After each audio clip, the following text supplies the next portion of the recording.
Hello बच्चों, let's read the question. The question says so that average velocity of the object over an interval of time is either smaller than और equal to the average speed of the object over the same time interval. ठीक है बच्चों, तो इस question के अंदर हमें बताना है कि किसी टाइम इंटरवल के अंदर जो एवरेज वेलोसिटी की वैल्यू होगी वो क्या होगी।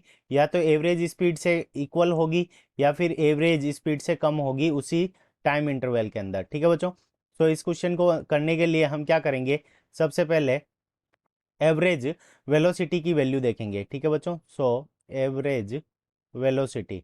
सो एवरेज वेलोसिटी की अगर हम वैल्यू देखें, उसका फॉर्मूला देखें, सो एवरेज वेलोसिटी।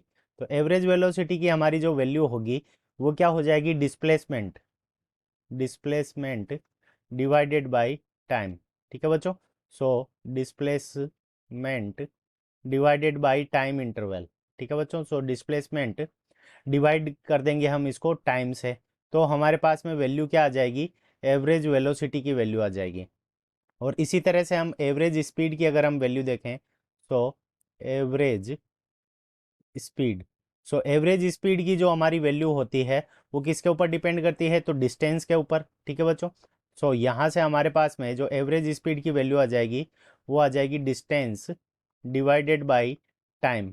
यानी जो टोटल डिस्टेंस है जो ट्रेवल की है ऑब्जेक्ट ने, उसके अंदर अगर हम टाइम का डिवाइड लगा देंगे तो हमारे पास में क्या आ जाएगी, एवरेज स्पीड की वैल्यू आ जाएगी। सो अब हम डायग्राम से इसको देख लेते हैं एग्जाम्पल से। तो देखो, सबसे पहले मान लो कि कोई ऑब्जेक्ट है हमारा, ए पॉइंट से स्टार्ट करता है और बी पॉइंट के ऊपर पहुंच जाता है। ठीक है बच्चों, तो इस कंडीशन के अंदर अगर हम डिस्टेंस को डी से रिप्रेजेंट करें और इसकी रेडियस अगर हम कैपिटल आर मान लें, तो ये रेडियस इसकी कितनी हो जाएगी, तो कैपिटल आर के इक्वल होगी। तो डिस्टेंस हमारी कितनी हो जाएगी, तो सरकमफेरेंस इतनी इसकी कितनी है सरकमफेरेंस, तो 2 पाई आर डिवाइडेड बाई 2, क्योंकि ये सेमी सर्कल है। तो यहाँ से हमारे पास में जो डिस्टेंस आ जाएगी वो कितनी आ जाएगी, पाई आर आ गई। तो अगर हम एवरेज स्पीड को देखें, तो एवरेज एवरेज स्पीड, तो एवरेज स्पीड की अगर हम वैल्यू देखें तो टोटल डिस्टेंस इसने कितनी कवर की है, तो टोटल डिस्टेंस इसने जो कवर की है वो हमारी कितनी है, पाई आर। और डिवाइडेड बाई, अगर मान लेते हैं कि टाइम पीरियड टी लगा है, तो पाई आर डिवाइडेड बाई टी। और इसको हम दे देते हैं इक्वेशन नंबर फर्स्ट। अब इसी तरह से एवरेज वेलोसिटी की अगर हम बात करें, तो average velocity. So average velocity की अगर हम बात करें, तो एवरेज वेलोसिटी हमारा क्या होगा कि टोटल डिस्प्लेसमेंट कितना हुआ है डिवाइडेड बाय टाइम पीरियड। तो टोटल डिस्प्लेसमेंट हमारा कितना हुआ, तो ये आर है, तो ये भी आर है। तो जो हमारी टोटल डिस्प्लेसमेंट की वैल्यू कितनी हो जाएगी, 2 आर डिवाइडेड बाई टी। तो इसको हम दे देंगे इक्वेशन नंबर सेकंड।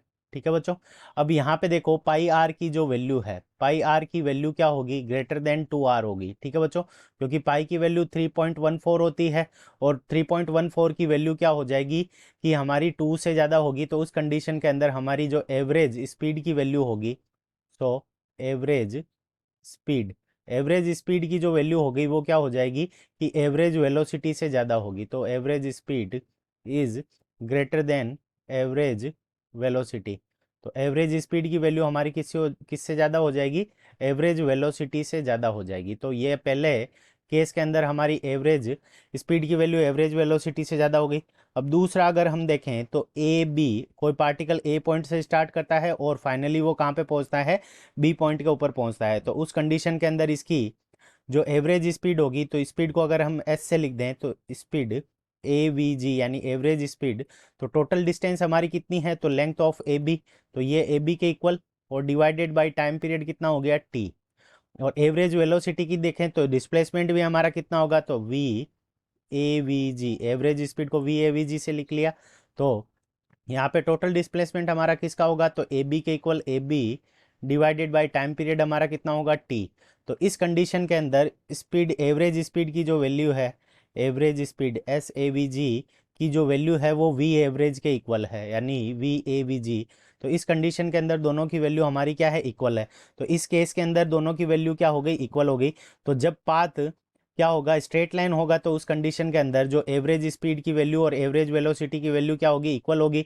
और जब पाथ कर्व्ड होगा तो उस कंडीशन के अंदर एवरेज स्पीड की वैल्यू ज़्यादा होगी एवरेज वेलोसिटी से। So this is our correct answer. I hope you understood it well. Best of luck. Thank you.